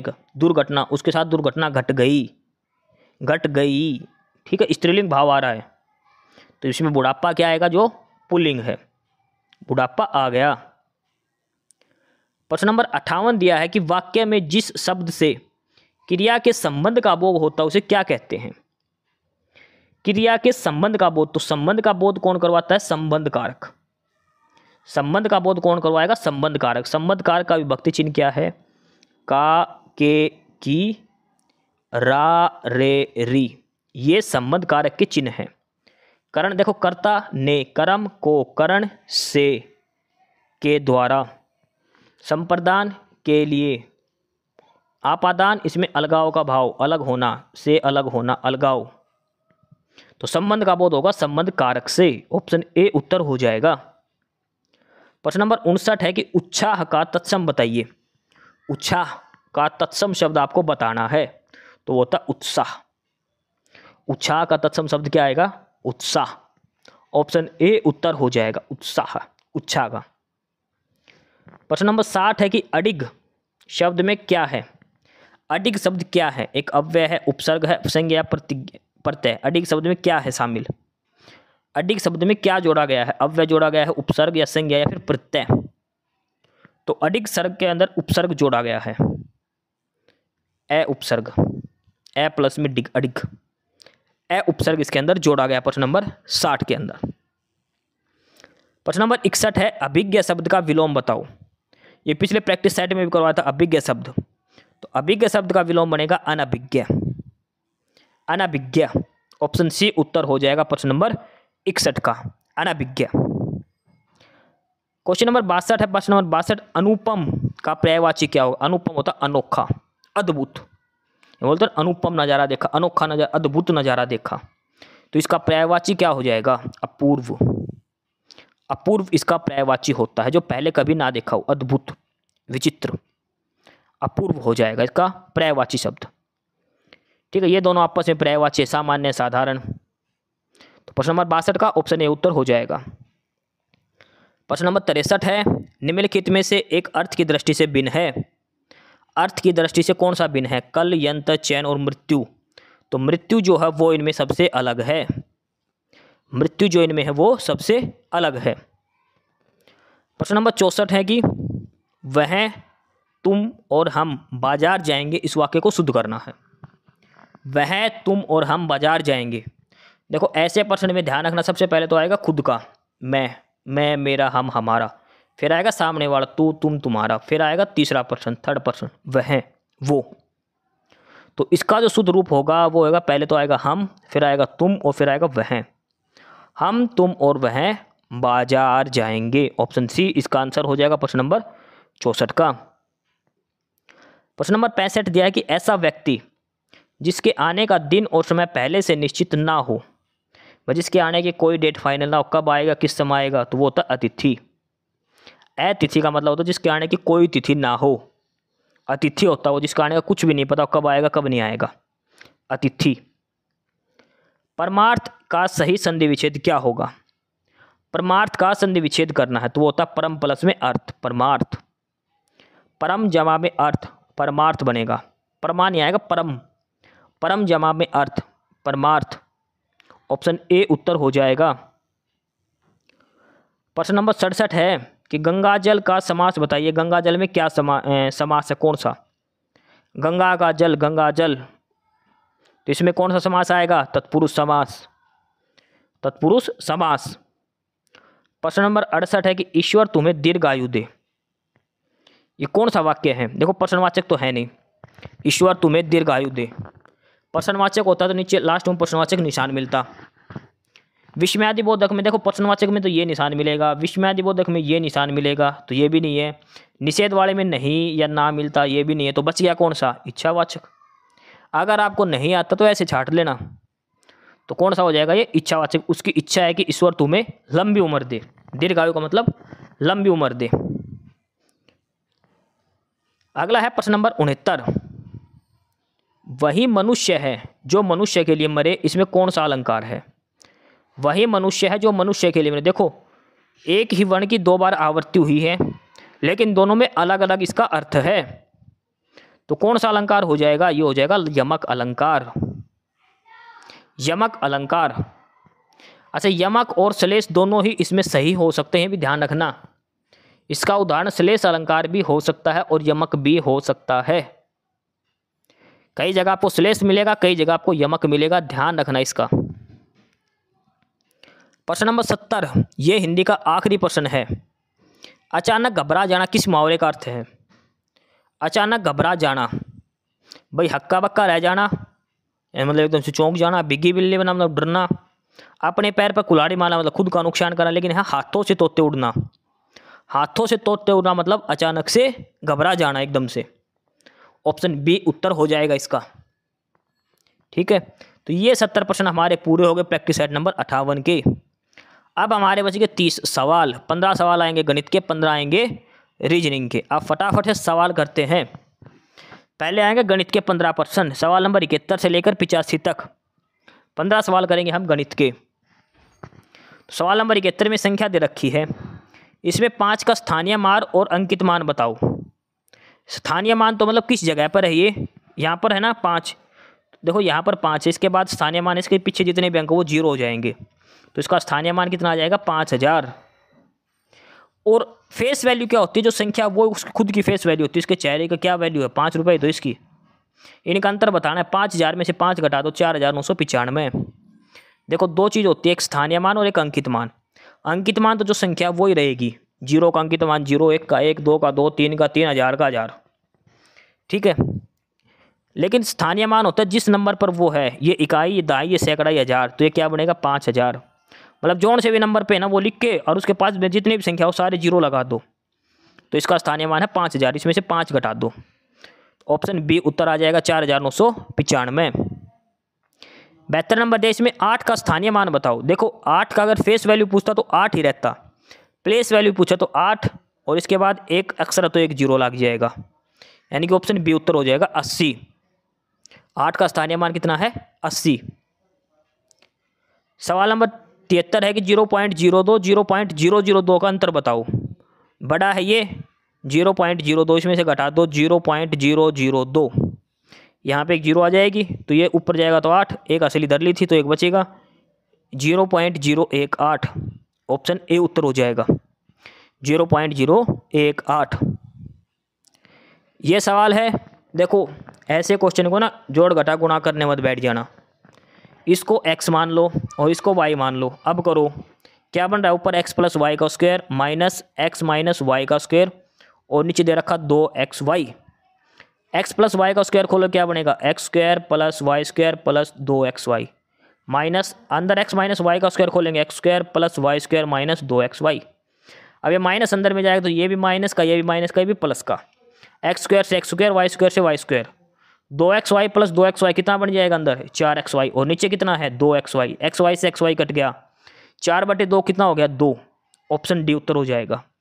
सब कुछ कट जाएगा xy सब कुछ, सिर्फ 2 बचेगा। इसलिए जोड़ घटा गुणा करने मत बैठना, कहीं इनको जोड़ के इसका स्क्वायर करो, इसको घटा के स्क्वायर करो, सीधा फार्मूला लगेगा इसके अंदर।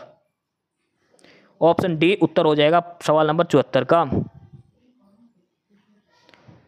आगे दिया सवाल नंबर 75, इसमें है कि संख्या है 2 की पावर 10, 3 की पावर 6, 5 की पावर 3 और 7 की पावर 5। इसके कितने गुणक 2160 से विभाज्य हैं, ये आपको बताना है। इसके कितने फैक्टर हैं जो 2160 से भाग हो जाएंगे। तो देखो पहले 2160 के फैक्टर करो।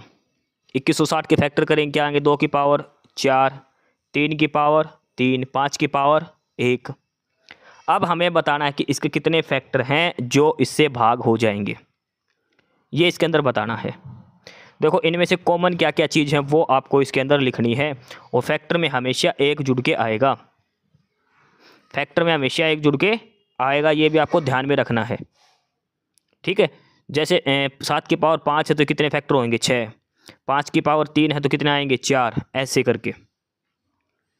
तो इसको जब आप सोल्व करोगे तो आपका उत्तर आ जाएगा ऑप्शन सी 504। इसके फैक्टर में से ये फैक्टर कॉमन ले लेना, उससे भाग देना है, 504 इसका आंसर हो जाएगा। सवाल नंबर 76 है, केस 1 दे रखा है कि एक दुकानदार को 340% का प्रॉफिट हुआ है क्रय मूल्य पर। ठीक है, केस 2 दे रखा कि अगर उसका क्रय मतलब जो उसकी सामान की कीमत 32% बढ़ जाती है तो विक्रय मूल्य के ऊपर कितना % लाभ होगा, ये बताना है।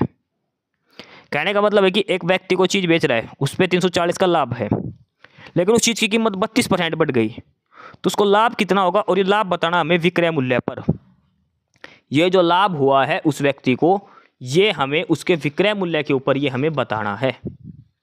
ठीक है, अब देखो इसके अंदर इसमें क्या करना है, मान के चलो शुरू में उसका जो क्रय मूल्य था, कॉस्ट प्राइस, वो 100 रुपये था। कॉस्ट प्राइस उसका शुरू में 100 रुपये था, प्रॉफिट हो रहा है 340% का। 340% का मतलब 100 का 340% निकाला तो 340 रुपये का प्रॉफिट है। तो सेलिंग प्राइस कितना हो गया 440 रुपये। समझ गए, 100 रुपये था 340% प्रॉफिट, यानी कि 340 का प्रॉफिट हो गया, 440 रुपये में उसने वो चीज़ बेच दी। इतनी सी बात खत्म। लेकिन अब कहा है कि क्रय मूल्य अगर 32% बढ़ गया तो यानी कि अब कॉस्ट प्राइस कितनी हो गई 132 रुपये हो गई। कॉस्ट प्राइस कितनी हो गई 132 रुपये हो गई। अब ये प्रॉफिट कितना है 340% ही है। ठीक है, कॉस्ट प्राइस बढ़ी है लेकिन जो प्रॉफिट है वो तो पूरा का पूरा ही है 340 का 340 ही। तो देखो 132 रुपये था इसका, वो कॉस्ट प्राइस बोलते हैं, प्रॉफिट कितने का है 340 रुपये का। तो टोटल कितना, देखो सेलिंग प्राइस तो इसका सेम रहेगा 440 में ही बेचिए, हमारा तो क्रय मूल्य बढ़ा है तो कितना बचेगा ये 308 रुपये। 308 का क्या मतलब हुआ कि देखो 440 में चीज़ बेची थी, अब 132 रुपये की पड़ रही है हमारे, तो कितने में बिकी वो हमारे पास 308 की बिकी है। समझ रहे हो, लाभ जो हुआ हमें 308 का हुआ है। 440 की बिकी थी चीज़, 132 की हमारी खरीद पड़ रही, तो लाभ कितना हो गया 308 का। अब की बार प्रॉफिट 340% है तो वो पहले के हिसाब से ही दे रखा है। 32% हमारी कीमत बढ़ गई, इसने कहा कि वो सेम ही रहेगा, विक्रय मूल्य 440 ही रखना है। तो कितने का लाभ हो गया हमें 308 रुपये का, कितने पर 440 पर गुणा में 100, तो कितना परसेंट आ जाएगा इसका, लगभग 70% के तकरीबन।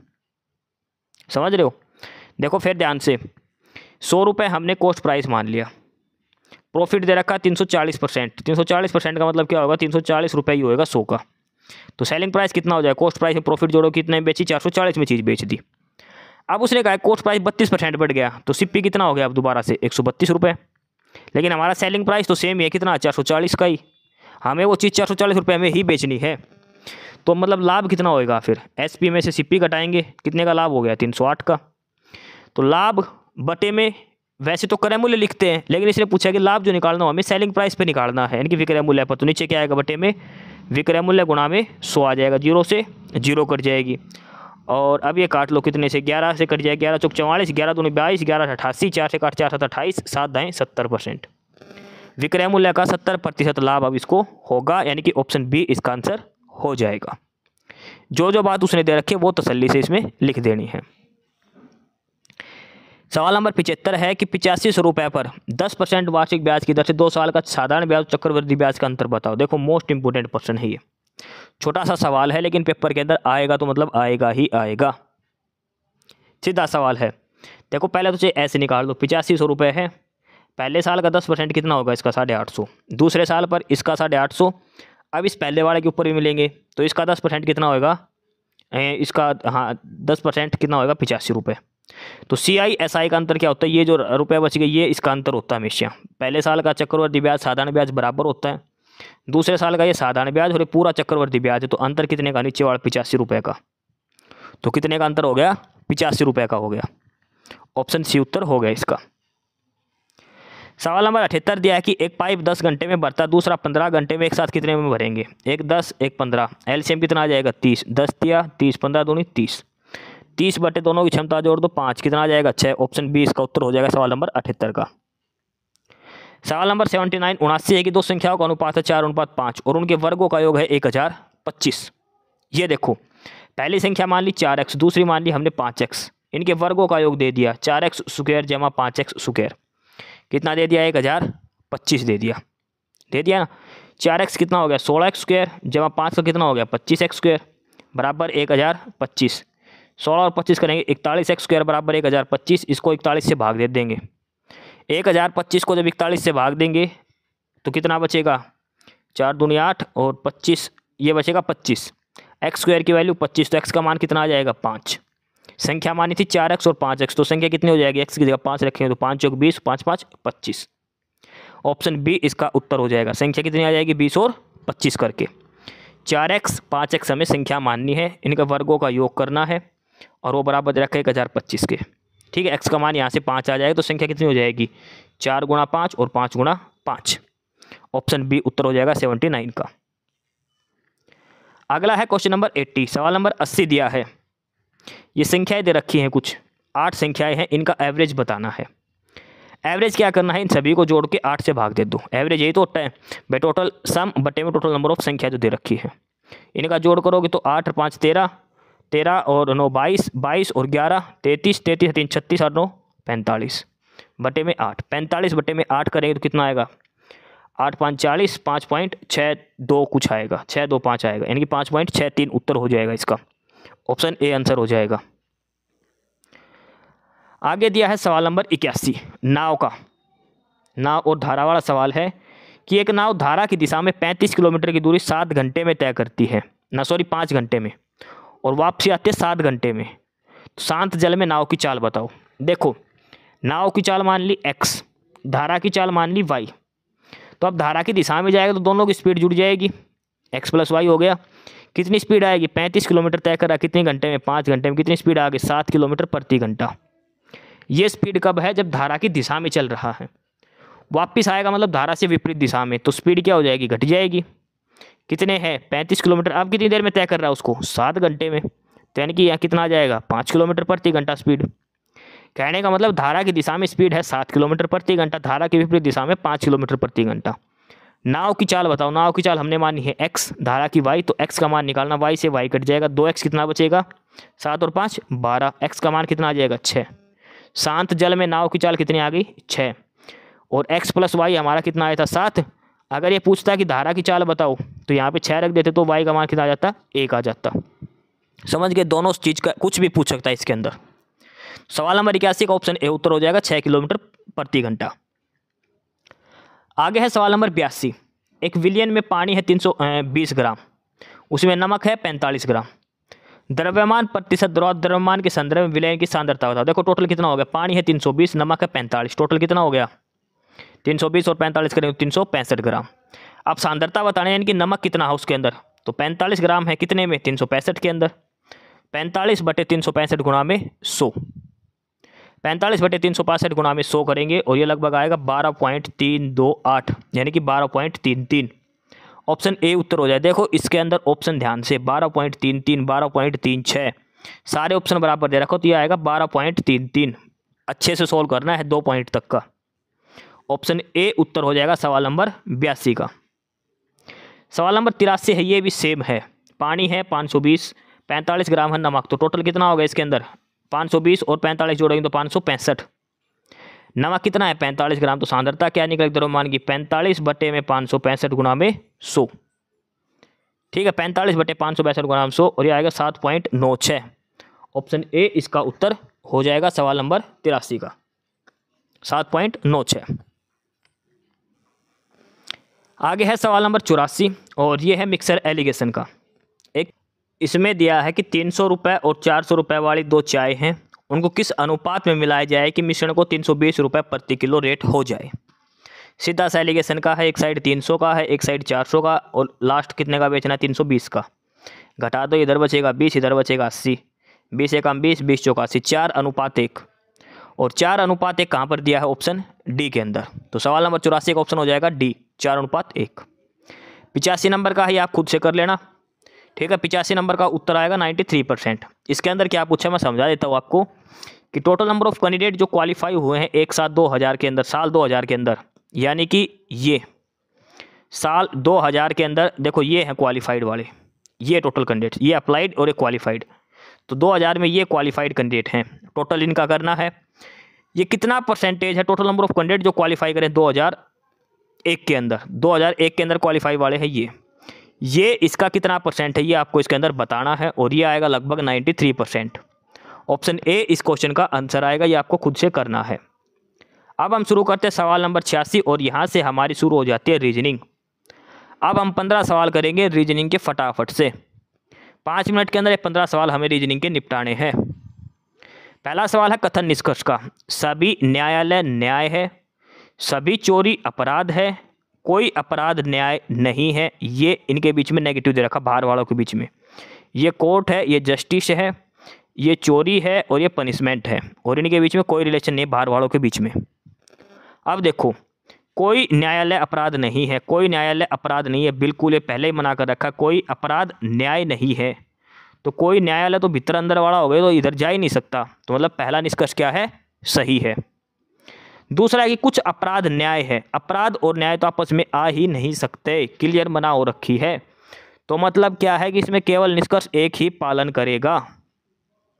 केवल निष्कर्ष एक का ही अनुसरण करेगा। Option B. 87 नंबर है, ये फैमिली रिलेशन का है, ये आपको बना के देख लेना है। देखो मैं बता देता हूँ आपको, ये हर सवाल छुड़वाना भी नहीं है। P प्लस में R, P प्लस में R क्या है? P जो है वो किसकी मात्रा है? R की। P जो है ये मात्रा है किसकी? R की। R गुणा में T का मतलब क्या है? R जो हो T की बहन है, R और T की ये आपस में बहन है ये, ठीक है। ये दोनों बहन भाई, ये नहीं पता T क्या है, लेकिन ये इसकी बहन है। R फीमेल है, T का जेंडर नहीं पता अभी।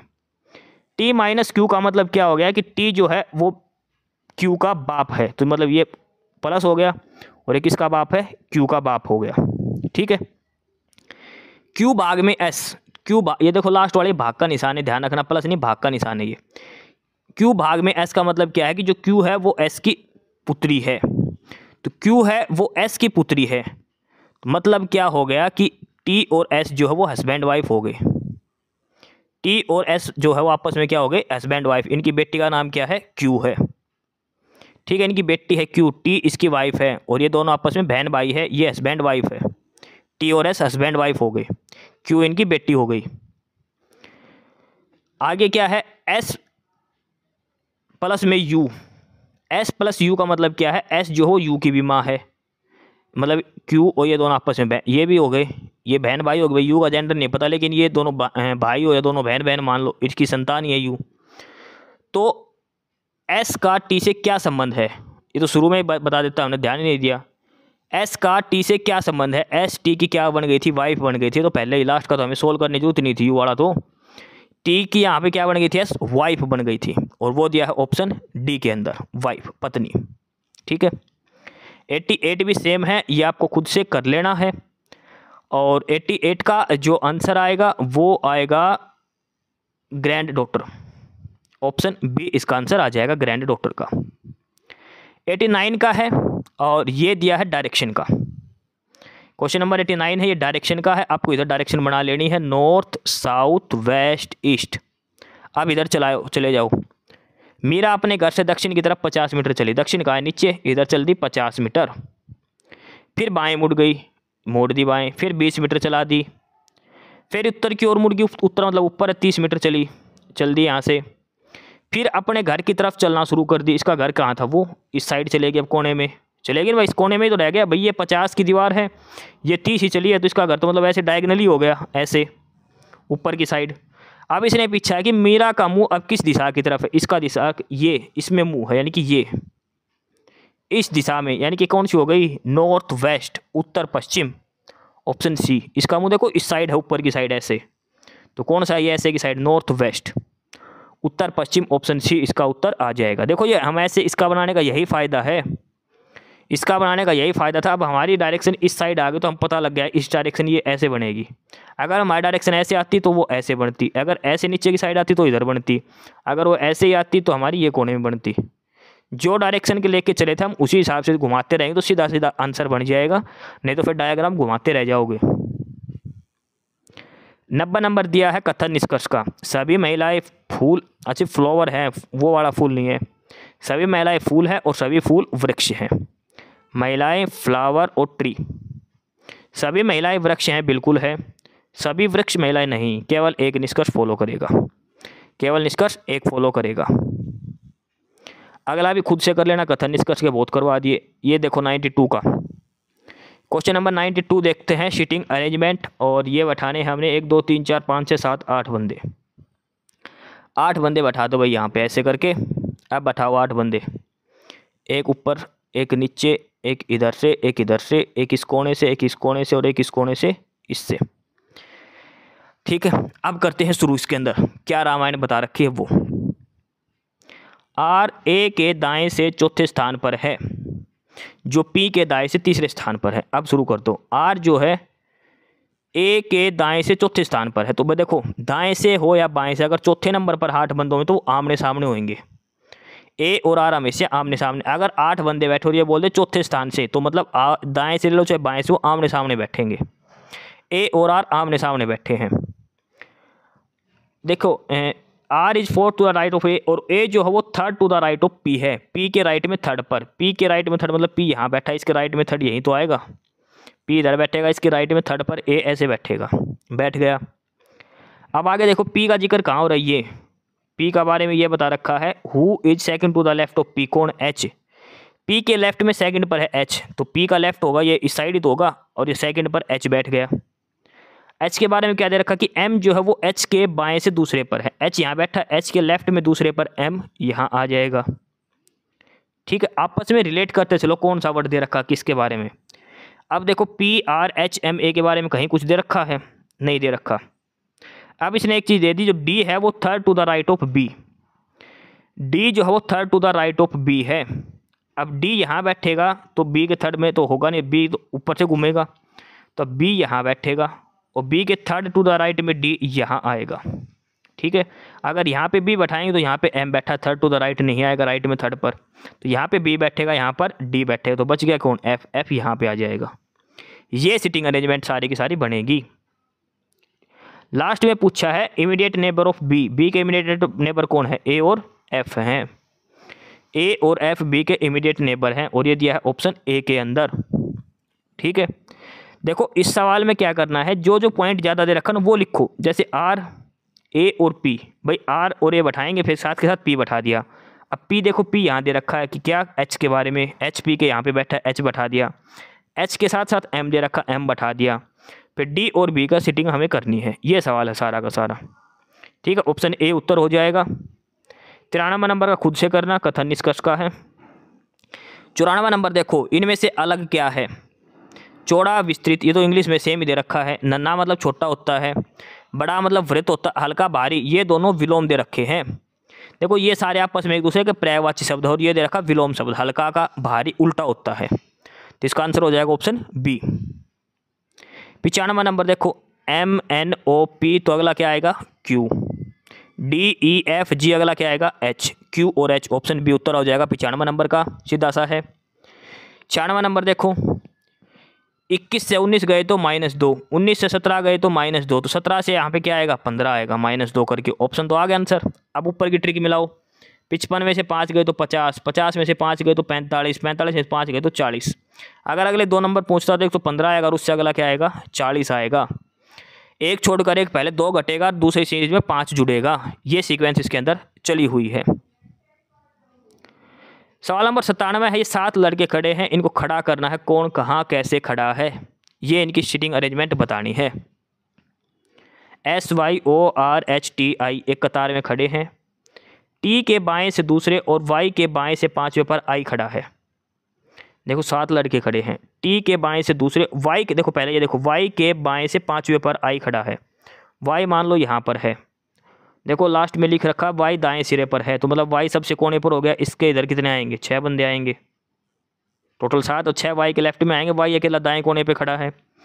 वाई के बाएं से 5वें पर आई है, 1 2 3 4, यहाँ पे क्या आ जाएगा, आई आ गया। आई टी के बाएं से दूसरे पर भी है, टी के लेफ्ट से दूसरे पर, ये टी है, इसके लेफ्ट में दूसरे पर आई हो गया, ओके। एस के दाएं से तीसरे पर आर है, और आर के तुरंत बाएं ओ है, एस के दाएं से तीसरे पर एस यहाँ है, इसके दाएं तीसरे पर क्या है, आर, और आर के तुरंत बाद क्या है, ओ है, ये हो गया। तो बच गया क्या, एच, एच यहाँ पे आ जाएगा। ठीक है, HIST, और ये तो हिस्ट्री वर्ड बन गया, ध्यान से देखो, हिस्ट्री वर्ड की अरेंजमेंट है ये सारी की सारी, हिस्ट्री वर्ड की अरेंजमेंट है, HISTORY, जो बोला है वैसे के वैसे खड़े करते जाओ, हमारा हिस्ट्री वर्ड बन गया। अब इसने क्या पूछा है, देखो हमारा क्या वर्ड बना था, HISTORY, हिस्ट्री। अधिकतम एक व्यक्ति किसके बीच में खड़ा है, किन 2 के बीच में सिर्फ एक ही व्यक्ति खड़ा है, कहने का मतलब ये है। अब इसमें तो ऑप्शन देखने पड़ेंगे, हमारी अरेंजमेंट बनी थी ऐसे, HISTORY, हिस्ट्री। H और R के बीच में कितने हैं, H और R के बीच में तो बहुत सारे हैं, इसने पूछा कि अधिकतम एक, 0 भी हो सकता है और मैक्सिमम एक ही बीच में खड़ा होना चाहिए। T और Y के बीच में 2 हैं, I और H ये दोनों एक साथ हैं, और S, O और S के बीच में कितना है, 1। इसने पूछा अधिकतम एक, तो अधिकतम एक किस में है, OS के अंदर है, ऑप्शन सी उत्तर हो जाएगा। अगर ऑप्शन सी उत्तर नहीं मिलता ना हमारा, तो हम ऑप्शन D पे लगा देते हैं, इनके बीच में कितना है, 0 का अंतर, I और H के बीच में। लेकिन एक का पूछा अधिकतम और वो किसके बीच में है, ओ और एस के बीच में है, इसलिए ऑप्शन सी आंसर हो जाएगा। 98वां नंबर का भी सीटिंग अरेंजमेंट का है। सब्जी बना रखी है, अचार, 5 अचार है, आम नींबू टमाटर करौंदा और लहसुन। आम नींबू टमाटर करौंदा लहसुन, ये करौंदा किसी भी किनारे पर नहीं है, ठीक है भाई, नहीं है तो ये हमारे 5 है। करौंदा किधर भी नहीं आएगा, ना इधर करौंदा आएगा ना इधर आएगा, ठीक है। आम और लहसुन के बीच में एक जार है, कहीं भी हो सकते हैं आम और लहसुन, आम और बीच में एक है फिर लहसुन है, ठीक है। टमाटर नींबू के बाई और रखा गया है, टमाटर फिर नींबू के लेफ्ट में आएगा। अब लास्ट लाइन देखो, बाएं से दूसरे जार में लहसुन है, लेफ्ट से दूसरे जार में यहाँ पे लहसुन है। लहसुन और आम के बीच में एक जार है, तो लहसुन यहाँ पे तो आम इधर आएगा, बीच में एक जार आ गया, ठीक है। मतलब स्टेटमेंट 2 भी लिख दी, स्टेटमेंट 4 भी लिख दी। अब देखो करौंदा ना तो यहाँ पे आएगा ना यहाँ पे, तो करौंदा कहाँ आएगा, यहाँ पे आएगा, बीच में ही बच गई जगह एक। अब लिखा है कि टमाटर जो हो नींबू के बाईं ओर है, तो इसका मतलब नींबू यहाँ पे आएगा, टमाटर इसके बाईं ओर ये आएगा, तो ये स्टेटमेंट बनेगी TLKAN। अब पूछा किसके बीच में 2 जार हैं, TLKAN, ये हमारी स्टेटमेंट बनेगी TLKAN, ये हमारी सीटिंग अरेंजमेंट बची थी। 2 किसके बीच में है, नींबू और करौंदा, नींबू और करौंदा के बीच में कितना है, 1 है, गलत आ गया ये तो। करौंदा और टमाटर, करौंदा और टमाटर, करौंदा और टमाटर के बीच में भी 1 है, गलत है। आम और नींबू, आम और नींबू के बीच में तो कोई है ही नहीं। टमाटर और आम, टमाटर और आम, बिल्कुल इनके बीच में 2 हैं, लहसुन और करौंदा, तो ऑप्शन डी उत्तर हो जाएगा, ठीक है। 99 में पूछा कौन सी आकृति आएगी इसमें, 99 में पूछा कौन सी आकृति आएगी, तो ये आएगी आकृति ये वाली आकृति यहाँ पे आएगी। ये दिया है डी, और इमेज डी किस ऑप्शन में दी है, ऑप्शन सी के अंदर, तो ऑप्शन सी उत्तर होगा। इस सवाल में ऑप्शन इंपॉर्टेंट है। सेम 100 नंबर में पूछा यहाँ पे क्या इमेज आएगी, 4 खाने थे तो अंदर ये 4 डॉट आ गए, ये कितने खाने हैं, 6 खाने, तो अंदर 6 डॉट आएंगे, 6 खाने और 6 डॉट, ये कितने 1 2 3 6 डॉट, देखो 6 डॉट किस खाने के अंदर है, ठीक है। देखो 4 लाइन है, 4 डॉट हो गई, और ये 1 2 3 सॉरी 8 खाने हैं, ये अष्टभुज है तो 8 डॉट आएंगे। अब देखो ये इसके अंदर ऐसे है तो इसके अंदर ऐसे आ रखे हैं, अब ये ऐसे है तो इसके अंदर डायगनली आएंगे ये, और ये डायगनली कहाँ दे रखे हैं, ये दे रखे ऑप्शन ए के, ये पहली इमेज के अंदर इसमें, ठीक है, इस हिसाब से जो इसमें है ना, इसके हिसाब से ऐसे ऐसे करके। अब इमेज ए किस ऑप्शन में दे रखी है, वो दे रखी है ऑप्शन डी के अंदर, तो ऑप्शन डी उत्तर हो जाएगा, ठीक है।